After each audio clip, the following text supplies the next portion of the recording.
스스로 핵심 정리, 현대 세계의 변화에서 냉전과 탈냉전, 그중에 첫 번째인 냉전 체제의 전개와 제3세계에 대해서 하도록 하겠습니다. 먼저 냉전의 형성이 나오는데요. 냉전의 의미가 무엇인가를 먼저 보도록 하겠습니다. 냉전, 영어로 콜드워죠. 차가운 전쟁이란 뜻인데, 이 전쟁은 이 차가운 전쟁이란 냉전은 뭘 얘기하냐면, 2차 세계대전이 끝난 후에 미국과 소련의 대립이 본격화되면서 성립을 하거든요. 그래서 미국 중심의 자본주의 진영과 그리고 자본주의 진영과 그다음 소련 중심의 공산주의 진영이 대립이 이루어지는 것이 바로 냉전인데요. 이 경제 사조로 얘기하면 자본주의, 공산주의고, 그다음에 정치 사조로 얘기하면 자유민주주의와 그다음에 사회주의입니다. 그런데 이제 흔히 쉽게 하는 실수 중에 하나가 이렇게 섞어버리는 거거든요. 근데 여기 지금 표에 그렇게 되어 있는데 아마 교과서에도 이렇게 되어 있는 것 같아요. 그래서 일단은 자유민주주의 진영이라고 돼 있지만 이걸 그냥 자본주의로 고쳐줍시다. 흔히 자본주의와 공산주의 진영의 대립으로 많이 보기 때문에 더 자본주의와 공산주의로 이제 고쳐주시고요. 자본주의 진영에서 2차 세계대전이 끝난 후에 어떤 그런 방식이 이루어지냐면, 일단은 이때 미국 같은 경우는 트루먼 독트린을 발표를 하거든요. 이 트루먼 독트린이 나오게 된 배경이 뭐냐면, 공산주의 진영 쪽에서 소련이 동유럽을 공산화시키는 과정에서 서유럽도 공산화 될까봐 그 공산화를 막겠다. 그 미국이 나서서 막겠다라고 선언한 게 바로 이제 트루먼 독트린의 핵심이고요. 그 다음에 이 자본주의 진영에서 뭘 계획을 발표를 하냐면 마셜 계획을 추진합니다. 마셜 계획. 마셜 계획은 뭐냐면 2차 세계대전이 끝난 후에 그 유럽의 그 경제적인 자립 내지는 이제 재건을 위해서 도와주겠다라고 얘기하는 게 바로 마셜 계획이고요. 이 마셜 계획에 대응하기 위해서 코메콘이 생겨납니다. 코메콘은 경제 상호 원조 회의거든요. 그래서 공산주의 진영 간에 서로 도와주겠다라고 하는 경제 상호 원조 회의가 조직이 되고, 그 다음에 공산당 정보국인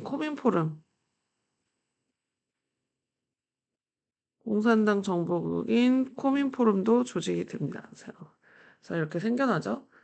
자, 이것에 대해서 이제 일단 서유럽 지역 쪽에 그 자본주의 진영의 세력 확장을 위해서 이 자본주의 진영에서 뭐 하냐면 서독의 통화 개혁을 이제 단독으로 하는 것을 준비를 하거든요. 그래서 독일 내 자본주의 관할 지역에 새로운 통화 제도를 만들겠다라고 얘기를 하니까 그것에 대한 맞불 작전으로 소련이 뭘 선택하냐면 베를린을 봉쇄를 해버립니다. 베를린을 봉쇄한다는 게 무슨 얘기냐?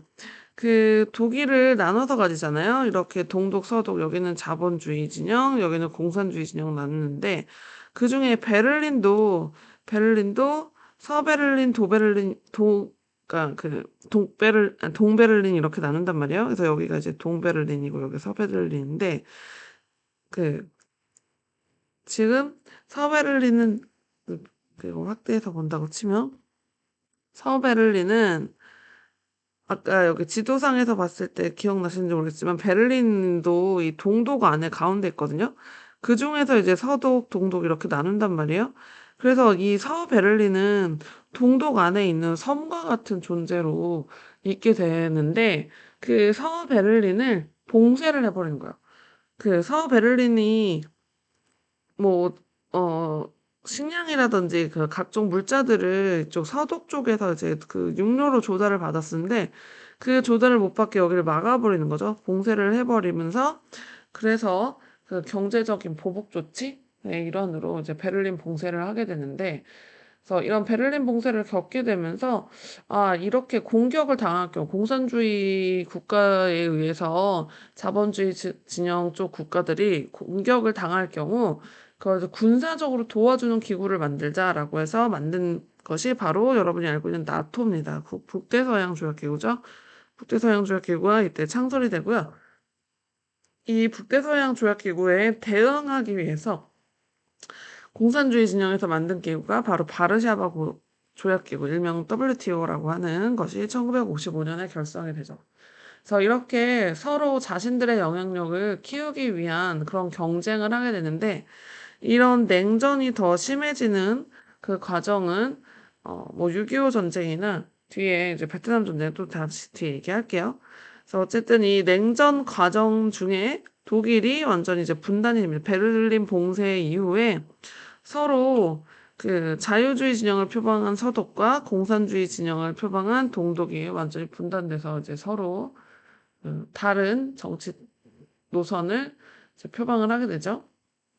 자, 냉전 속의 열전 얘기를 해보면 일단 냉전이라는 거는 콜드 차가운 거잖아요. 화력으로 붙지 않는다는 건데 화력으로 붙지 않는 건 이제 미국과 소련이 직접적으로 화력이 붙지 않는 거지.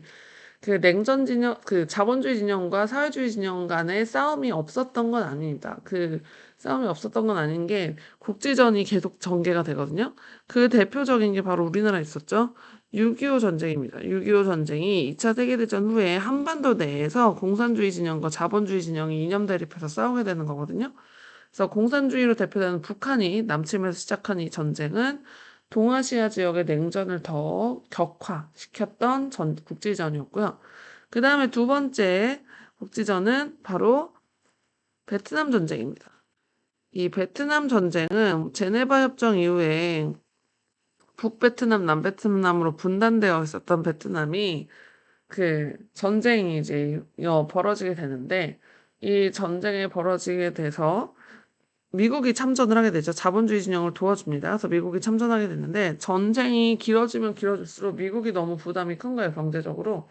그래서 미국이 이제 철수를 결정하게 되고 결국에 북베트남 공산주의 진영이 승리하는 것으로 끝나게 되죠. 거기에 이제 미국과 소련이 군비 전쟁도 계속 하거든요. 서로 군사력을 키우기 위한 경쟁을 합니다. 그래서 핵무기 개발 경쟁을 하는데 소련이 원자폭탄을 개발을 해서 그 미국이랑 소련 간의 핵무기나 미사일 보유를 누가 먼저 할 것인가 가지고 막 경쟁을 하게 되거든요. 그러는 와중에 터키와 중동 지역에 미국이 핵무기를 배치한 것에 대한 보복 조치로 소련이 쿠바에 미사일 기지 건설을 시도한단 말이에요. 그러면 지금 이 터키나 중동 지역이 소련에서 가까워서 그것에 대해서 막 그 소련이 위협을 느꼈단 말이에요. 미국이 핵무기 배치를 하는 것에 대해서. 그래서 쿠바는 미국 바로 밑에 있잖아요. 아메리카 대륙 밑에 있으면, 그러니까 그 중미에 딱 있는 여기 그 쿠바 이쪽에 있는 건데 그 바로 그 미국의 턱 밑에 있는 거나 마찬가지여서 거의 미국과 소련이 전쟁하는 일촉즉발의 위기가 나타납니다. 그게 바로 1962년 쿠바 미사일 위기예요. 그래서 이런 것 등을 통해서 냉전이었지만 서로 다툼은 계속하게 되는데 이 냉전이 지속되는 가운데 이 냉전과 별도의 상관없는 국가들로 독자적인 노선을 표방한 국가들이 등장합니다. 그걸 바로 이제 제3세계라고 표현을 하죠. 제3세계는 이 제국주의 열강 식민지였던 국가들이 제국주의가 이제 그 식민지 경쟁이 끝나게 되면서 그 각각 이제 독립을 하게 되면서 새로운 독립국들이 많이 늘어나겠죠. 그래서 영국의 식민지였던 인도 독립하고요.